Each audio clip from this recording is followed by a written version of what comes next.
cannot let the witch touch Banner!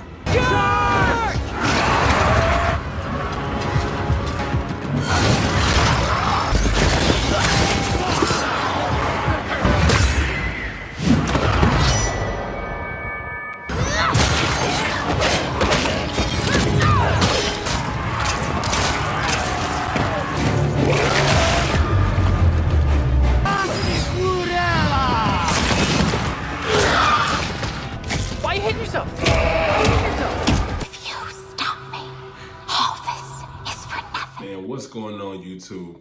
Y'all know who it is, man. It's your boy 12 Gauge 365, man, and I'm back at y'all with another video, man. So look, man, I know everybody's probably seen the Marvel Zombies miniseries, I want to say. I'm pretty sure everybody's seen it already, and a lot of people have already given their opinion and their 2 cents on it. I just wanted to throw in my quick 2 cents on it because there was a lot of stuff that I did like about the series, and it's a lot of stuff that I didn't like.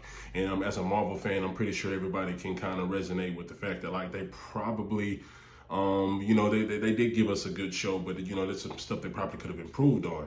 But anyway, man, you know, not to kind of like, you know, stretch out the intro too much longer. I just kind of want to, you know, quickly get into it, man, so we can kind of try to break this thing down together, man. If y'all want to give y'all 2 cents, man, let me know in the comments if y'all want to, you know, comment on it as well. Like, you know, I'm open to all opinions and all, you know, and all critiques of it. So.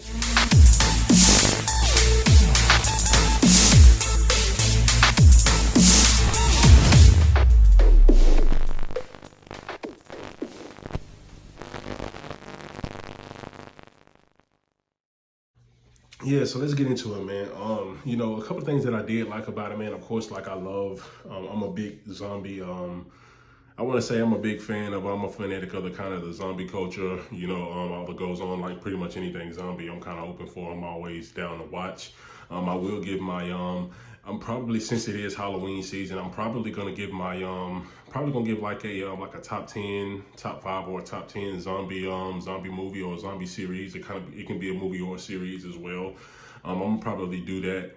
I'll probably do that in the next couple of videos, but yeah, man, like this, I'm a really big fan of the zombie culture, zombie movie, zombie genres, anything like that, man. I'm definitely a fan of. So yeah, that's kind of like the one thing I did like about it. They did have a lot of great cameo appearances. There's a lot of people that I that I didn't expect for them to bring in, but it's still like it's still kind of, I can kind of see the direction that they were going with it, because they kind of continued off of the storyline of the Marvel cinematic universe. They kind of continued off of their storyline, so a lot of those storylines kind of intertwine with each other.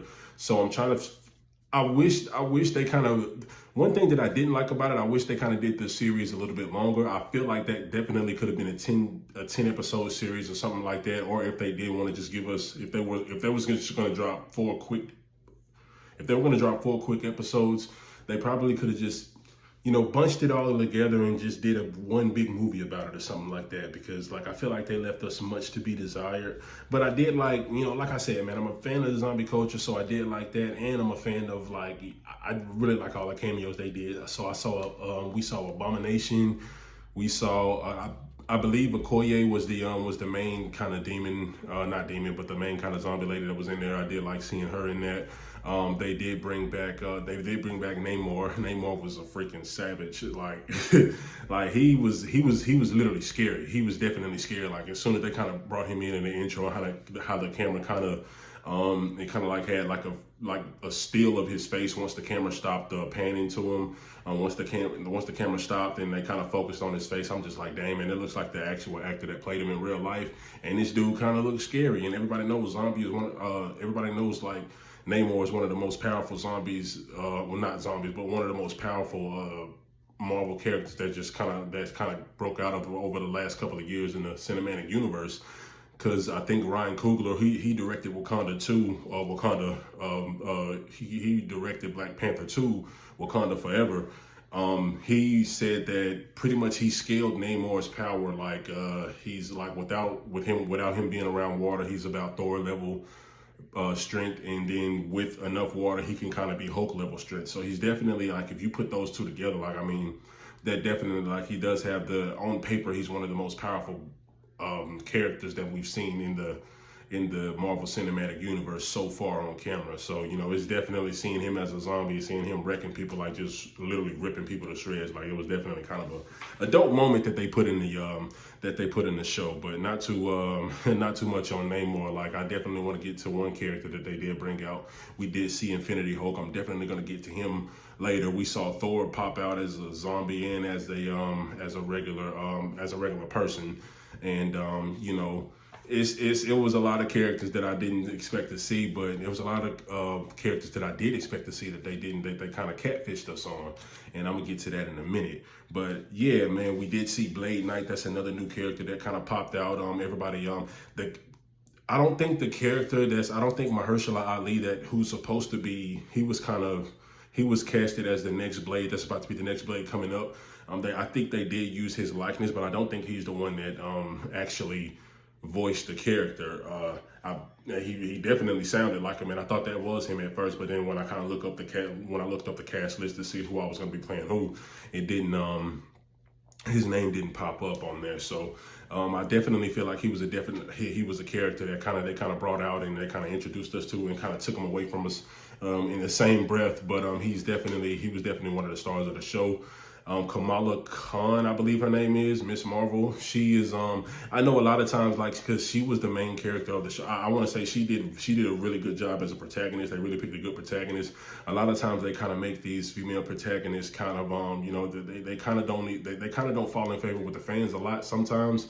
But that's definitely, I feel like Miss Marvel was definitely a character. Like, she definitely kind of played her part in the show, and she did well. There was times where you felt like she was the strongest character on the screen, and she definitely is one of the strongest characters in the Marvel Cinematic Universe. But they did have her, they had her in spots where, you know, you kind of didn't know if she was gonna make it. So I definitely feel like she was a good character that they brought out. I know she kind of made her introduction in the second Doctor Strange movie, but I feel like this performance was a little bit better than the actual Doctor Strange movie, but that's just my personal opinion. Y'all can kind of let me know how y'all feel about that one in the comments. But yeah, she's definitely a character that I like that they did brought out, and she definitely did a good job at being a protagonist. Another thing that I didn't like, another thing I did like that I did like is that they didn't spare anyone. There was a lot of people that just didn't make it. There was a lot of people didn't make it.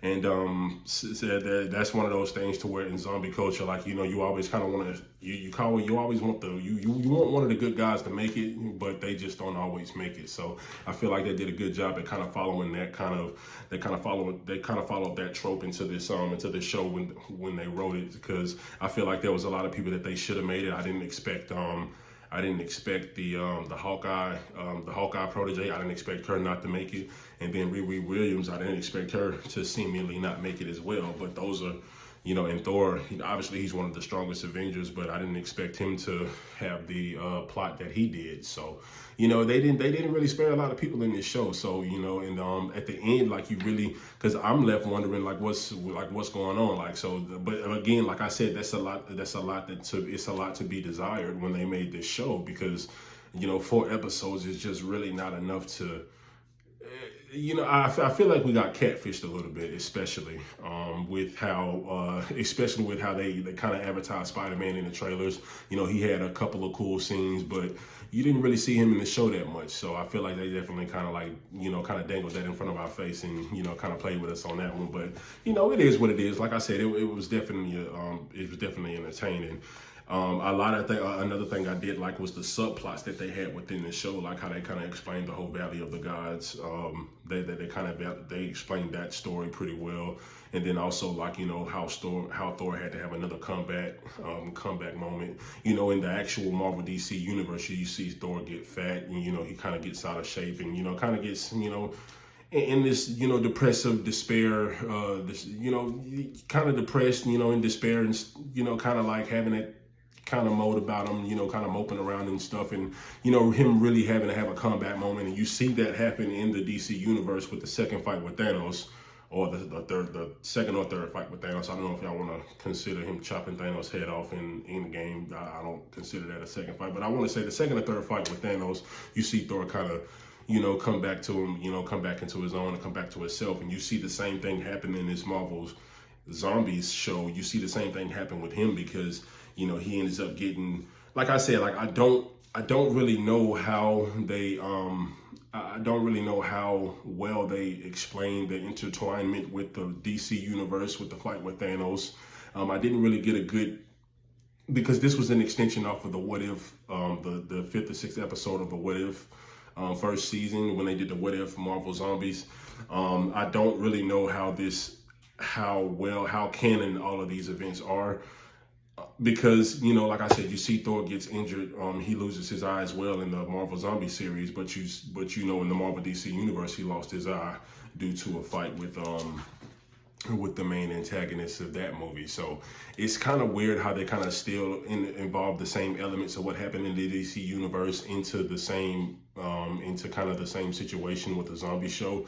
And you see Thor having to have his second comeback moment. So it's it was one of those things to where, you know, I did kind of like it because they did have a lot of subplots within the show, and also how Hulk becomes Infinity Hulk, how they needed to you know, protect the Infinity Stones after they got crushed. But Infinity Hulk is another character that I'm going to get to in just a second. But yeah, man, I do like the subplots in the movie. Well, like I said, it felt like a movie to me over 4 episodes, but like I really did like the subplots in the show. I just really think I just think the runtime, they just didn't give us enough time to really explain the story and, you know, kind of tie up all of those loose ends that I felt like was going on in the show. But, you know, y'all can let me know how y'all feel about that one. But to keep this thing moving, man, I really want to get into the stuff that I really disliked about the show. One thing I really thought, like I said, like I, you know, said it like 4 or 5 times already, like it really felt rushed to me. Like it was kind of they kind of rushed the plot a little bit. I don't, especially after y'all had I think it was like 4 years since we last saw anything about the Marvel Zombies. You know, I don't know how long it really takes to animate all of these characters, or just animate, you know, anything. But, you know, 4 years and 4 episodes. I mean, you can kind of equate that to an episode a year. So, you know what I'm saying? It's kind of one of those things to where it's like, you know, you kind of gotta take it with a grain of salt. You know, they kind of gave us what they gave us, but you know, I feel like the episodes could have been expanded to a point to where, you know, all of them I think was 34 or 35-minute episodes. Like I said, like I kind of feel like they introduced characters and then they killed off characters pretty quickly. Especially like how you see in the episode 2 or 3, you know, they make it to the Shield base. And, you know, they take out the Red Guardians. I think that's his wife, I believe.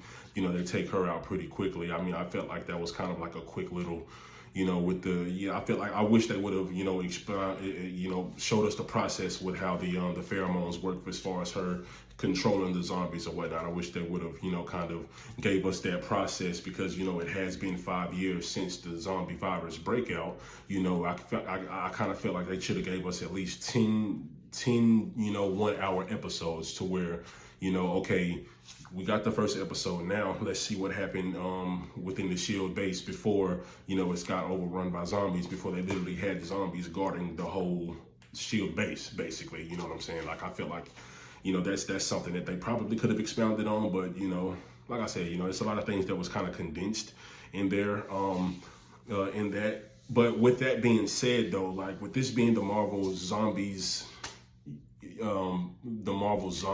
you know, series, I kind of felt like they should have incorporated a lot of the OG elements in the show. I mean, you know, because like I said, I mean, if you've read the Marvel Zombie series, the comic book series, like, you know, the way the zombie virus outbreak happens, you know, like I really felt like they could have, you know, brought that in. But I can't really. I do like how they written it with Ant-Man getting stuck in the with I think Dr. Hank Pym getting stuck in that kind of weird little multiverse kind of pocket universe or whatnot, and then bringing the virus back with him. I think that was written in as well too.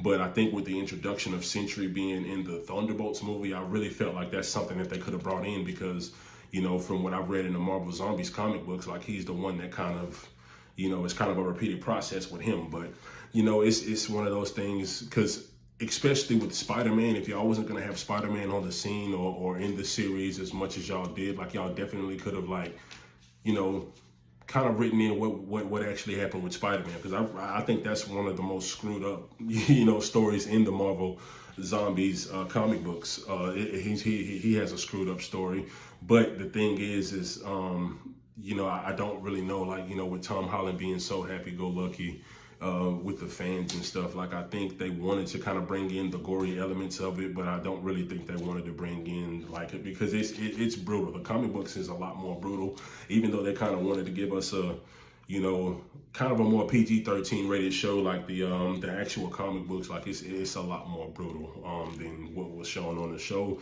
and I wish they would have brought that in a little bit more, especially if you was gonna go that route. But you know, they kind of, you know, I don't know how much gore they wanted to give us on that, but you know, it is what it is. But to add to the Spider-Man point, like I said, I kind of felt like we got catfished with Spider-Man because they had him in the trailers doing a whole bunch of cool stuff, like freaking web slinging like 4 or 5 zombies' heads off their bodies. But I feel like that's kind of like the only part they really had to show us or to give us with him.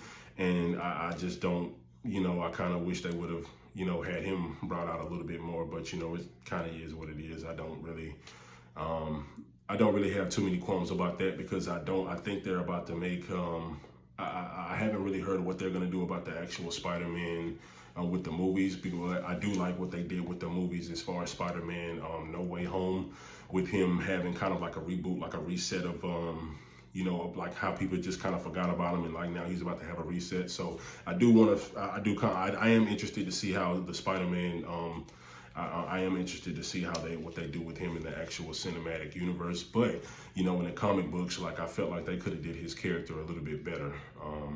So you know, that's kind of what it is on that point right there. But I want to get to my last point, like the Infinity Hulk.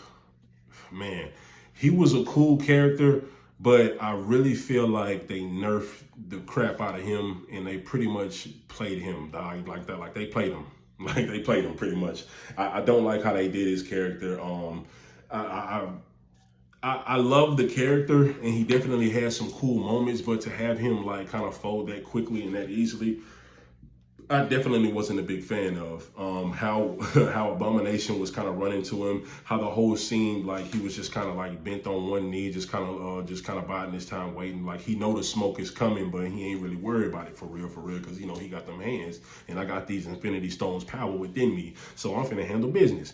You know what I'm saying? So Abomination's running towards him. You know, he kind of gets up off of one knee at the last minute, you know, just kind of waiting, and then right before Abomination gets to him, he just freaking Superman punches the crap out of him, and then explodes like 50 or 60 zombies out of the way.